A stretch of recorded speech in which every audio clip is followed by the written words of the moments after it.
Evening students.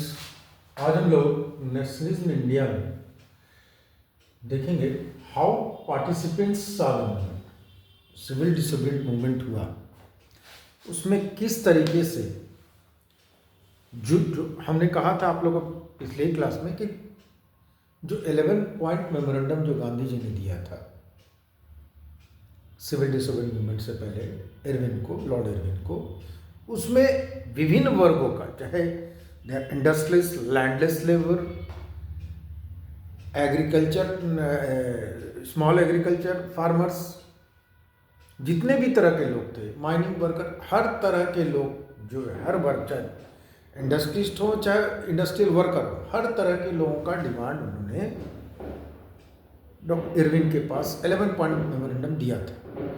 लेकिन Irwin जो है रिलक्टेंट टू डू इट, मैंने वो करने को कुछ भी उस पर कर तैयार नहीं थे, ना कुछ भी उस पर डिस्कशन को तैयार नहीं थे। तो सिविल डिसोबीडिएंट मूवमेंट, सविनय अवज्ञा मूवमेंट, सविनय अवज्ञा आंदोलन जिसको कहते हैं, या उसको हम लोग सॉल्ट ब्रेक मूवमेंट भी कहते हैं, क्योंकि उसमें सॉल्ट लॉ को गांधी जी ने तोड़ा था, नमक कानून को तोड़ा था। ये आंदोलन भी चूंकि हर तरह के लोग इसमें शामिल थे, तो ये आंदोलन अच्छा खासा चला, लेकिन बाद में ये आंदोलन भी शिथिल पड़ता गया, लंबे समय तक चला।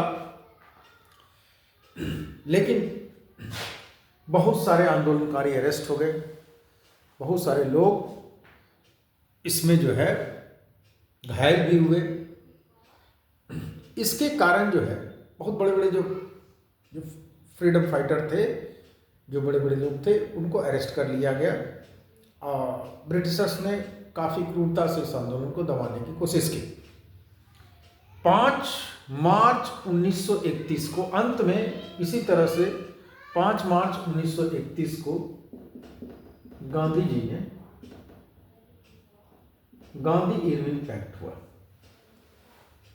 जिसमें जो है सिविल डिसोबीडिएंट मूवमेंट को खत्म करने की बात हुई। एक गोलमेज सम्मेलन हुआ जिसमें गांधी जी तैयार हो गए भाग लेने के लिए, लेकिन कांग्रेस इसमें नहीं पार्टिसिपेट की। इस गोलमेज सम्मेलन में 5 मार्च 1931 को गांधी इरविन पैक्ट हुआ। 5 मार्च 1931 गांधी इरविन पैक्ट हुआ, जिसके तहत जो है आंदोलन को वापस लिया गया। लेकिन जब गांधी जी यहाँ लौटे तो फिर उसी तरीके से जो है ब्रिटिशर्स ने हमारे ऊपर बर्बरतापूर्वक कार्रवाइयाँ चालू की। तो गांधी जी ने भी फिर से सिविल डिसोबीडिएंट मूवमेंट को चालू रखने का प्लान किया, लेकिन ये सिविल डिसोबीडिएंट मूवमेंट जो है अब धीमा पड़ गया था। देखिए, गांधी इरविन जो पैक्ट हुआ उसके कारण बहुत सारे लोग बिना सॉल्यूशन के, गांधी इरविन जो पैक्ट हुआ उसके कारण बहुत सारे लोग, चाहे इंडस्ट्रियलिस्ट हो चाहे लैंडलेस लेबर हो, वो काफ़ी दुखी हुए। अब इंडस्ट्रियलिस्ट भी पूरी तरह से सपोर्ट नहीं करना चाहते थे। उनको लगता था कि जो लंबे समय तक ये आंदोलन रहेगा तो उनका कारोबार प्रभावित होगा। दूसरी बात, जो इंडस्ट्रियल वर्कर थे वो भी नाराज थे। उनको लग रहा था कि भाई गांधी जी, कांग्रेस जो है इंडस्ट्रियल वर्कर का, इंडस्ट्रियलिस्ट लोग का ज़्यादा साथ देती है क्योंकि वो फंड करते हैं। उसी तरह से जो जमींदार थे, बड़े बड़े जमींदार थे, जो ये यहाँ के, जो यूपी के या गुजरात के जो पाटीदार थे, वो जमींदार थे, वो चाहते थे कि भाई उनको जो है लगान नहीं, उस तरह से टैक्स नहीं देना पड़े। जो लैंडलेस लेबर थे उनके साथ भी वही था, वो चाहते थे कि मेरा लगान माफ़ कर दिया जाए, टैक्स माफ़ कर दिया जाए। इस तरीके से हम देखते हैं कि, और वो जो लैंडलेस लेबर जो थे, जो वो लोग सोशलिस्ट आंदोलन से या कम्युनिस्ट आंदोलन से जुड़ने की कोशिश करने लगे। तो इस तरह से देखते हैं कि डिफरेंट जो लोग हैं वो मूवमेंट, सिविल डिसोबीडिएंट मूवमेंट से दूर हटने लगे, क्योंकि उनका जो है, उनकी जो मेन जो डिमांड थी वो पूरी नहीं हुई। कुछ जैसे झारखंड के माइनिंग वर्कर लोगों ने सिविल डिसोबीडिएंट मूवमेंट में साथ दिया था, कुछ श्रमिक वर्ग, नागपुर के श्रमिक वर्गों ने साथ दिया था, लेकिन बहुत सारे श्रमिक वर्ग जो कम्युनिस्ट आंदोलन से जुड़े हुए थे, उन लोगों ने सिविल डिसोबेडिएंस मूवमेंट में साथ नहीं दिया। उन्हें लगता था कि इंडस्ट्रियलिस्ट लोग की बात कांग्रेस ज़्यादा सुनती है और हमारी बात नहीं सुनी जाती। इसके कारण जो है बहुत सारे जो इंडस्ट्रियल वर्कर थे बहुत जगह उन्होंने साथ नहीं दिया। सिविल डिसोबेडिएंस मूवमेंट में हम देखते हैं जी कि महिलाओं ने बढ़ चढ़ कर हिस्सा लिया, चाहे रूरल एरिया की महिलाएं थी या अर्बन एरिया के जो रिच फैमिली से बिलोंग करती थी, उन लोगों ने बढ़ चढ़कर इसमें पार्टिसिपेट, पहली बार सिविल डिसोबेडिएंस में देखने को मिला कि महिलाओं ने भी खूब हिस्सेदारी की। तो इस तरीके से हम देखते हैं कि अलग अलग लोगों ने अलग अलग, देखिए, और दूसरी इंडस्ट्रीज लोग की दूसरी तरह के समझते थे। इंडस्ट्री लोग पार्टिसिपेट करना किए थे, उनका मकसद था कि भाई हमको जो है टैक्स में राहत दिया जाए। हमारे दूसरी बात, इंडस्ट्रीज लोग इस सब पर तैयार हो गए थे कि हम विदेशी माल का इंपोर्ट नहीं करेंगे, कि हमको जो है कुछ छूट मिलेगी, हमें टैक्स का, क्योंकि उन लोगों ने जो फर्स्ट वर्ल्ड वार में जो इंडियन इंडस्ट्री थी ग्रो की थी, तो उनको लगा कि हमें सस्टेन करने का, इंडिया में कारोबार करने का अच्छा मौका मिलेगा। तो इसलिए वो भी इस आंदोलन से जुड़े थे और बहुत सारे जो विदेशी वस्तुएं थे उसका बहिष्कार किया, उसको लेने से इनकार किया था, लेकिन उनकी भी बात नहीं सुनी गई। इस तरीके से हम देखते हैं कि हर वर्ग जो है धीरे धीरे जो है सिविल डिसोबेडिएंस मूवमेंट्स में अपने अपनी इच्छाएं, जो अपने अपने हित थे, नहीं पूरा होने के कारण धीरे धीरे हट गए। इसी बीच में इंडस्ट्रियलिस्ट लोगों ने अपना एक ग्रुप बनाया, एक संगठन अपना प्रोटेक्ट करने के लिए, जिसका नाम था FICCI, federation of Indian chamber of commerce. ये एक संगठन बनाया जो आज भी है।